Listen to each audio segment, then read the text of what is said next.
You're listening to Big World Network.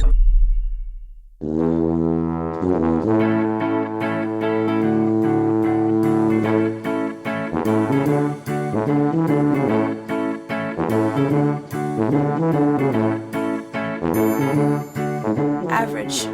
Season 1, Episode 8. Written by Jonathan Thompson. Read by Heather Thompson.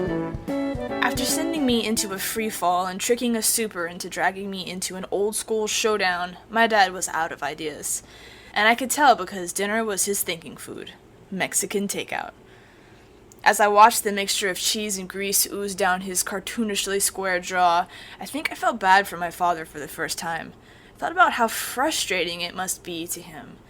This was a man who could do just about anything, who could effortlessly have the solution to any problem in an instant. Except me. True, he had only really given it 2 good tries, but for someone who was used to getting things on the first go, 2 is a lot. 2 felt like failure. Maybe that's his downside, I thought. He never had to learn patience or endurance or anything that normal humans define as character. Granted, there had been the experiments at home, but those rarely escalated into anything of importance. Usually it just consisted of Dad popping his head in my door and asking, "Hey Quinn, can you set this broom on fire? Like, with your brain?" Or, "So you probably shouldn't drink bleach, right?" Or, "Man, I am so levitaty today. You feeling levitaty?" But I wasn't the only thing Old Trarian was never able to fix. There was something else. Something we never talked about, even though I'm sure we both thought about it constantly. "Dad, was Mom special?" I asked between mouthfuls. "Yes, very," he said, and for a fleeting, stupid moment I got excited, but I should have known better by this point, so shame on me, I guess. But no, she didn't have any powers. He smiled a corny smile. Literally, his teeth were full of corn chunks. "Nice," I said. "I'll give you credit. That one was efficient. It was both cheesy and frustrating." "Not unlike this taquerito," he said, while puzzling over the vaguely Hispanic concoction he had been devouring. Mine was delicious. "I want to know more about her," I said. "What's a taquerito, anyway?" Dad asked, ignoring me. "Seems like a fried burrito to me. I mean, don't get me wrong, I'm a fan, but let's call a spade and a fried burrito. He looked at me for a reaction. I was irritated and made sure it showed on my face. "I'm sorry," he said defensively. "I just don't see why they have to drag tacos into all this." "Dad," I sighed. "Alright, what do you want to know?" "I don't know, just more. I feel like I know nothing about her, and I should. She's my mom." He looked back at me blankly, volunteering nothing. "Well, I know her name was Samantha, and she hated being called Sam." Dad smiled sadly. "I called her Sam." "You did?" He nodded. "What else do you know?" I sipped my soda. "Not much. She died when I was about 2, right?" 3, he answered. "She was diagnosed when you were 2. Dad looked off out of the window at something in the distance.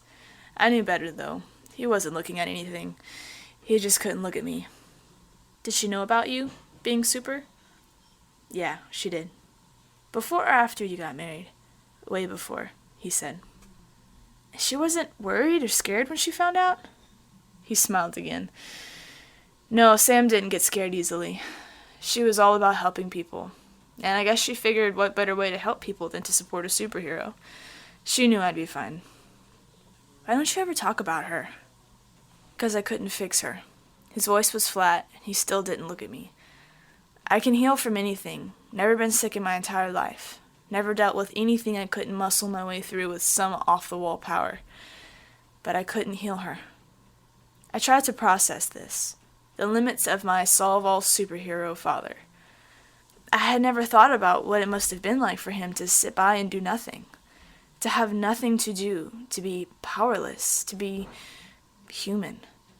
I never considered how frustrating it must have been to lack the one power he needed. How terrifying it must have been.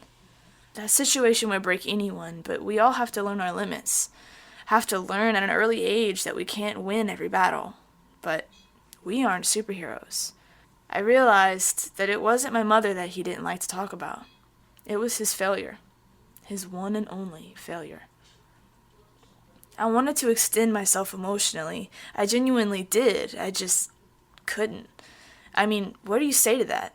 Sorry you didn't have the one power to save my mom's life? There's no etiquette for that. So I extended mercy the only way I knew how. I changed the subject. And that's when we moved back here? He swallowed hard even though his mouth was empty. Yeah, she didn't want you growing up in the city and thought it would be good for us to live near the LaGuardias. Really? Gail helped us a lot with you when your mother was sick. Gave us free daycare. He looked at me again. She took really good care of you. I smiled when I thought about Gail. She was Grace's mother, but she always looked out for me like she was mine too. Gail had raised 2 boys before Grace and ran a successful daycare called Loving Supervision, and was just one of those women who seemed like she was born to mother. Even Grace's father, Vinny, was just gifted in the art of parenting. From an outsider's perspective, at least. Vinny and my dad had grown up together and were like brothers. Actually, I was 8 before I found out that Vinny wasn't actually my uncle. I was really excited to find out that Grace wasn't really my cousin. Plus, Cosmo helped us get this house.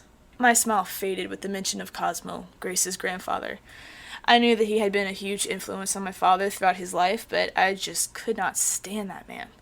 Oh yeah, by the way, we're going over there for dinner tomorrow. Cosmo's making chicken parm. Fantastic, I thought, and then caught myself. I was terrified of even thinking something bad about him.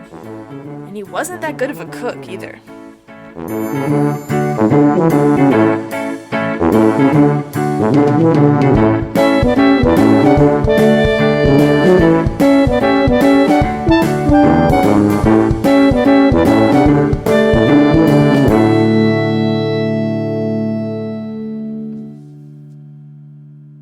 Music by Kevin MacLeod.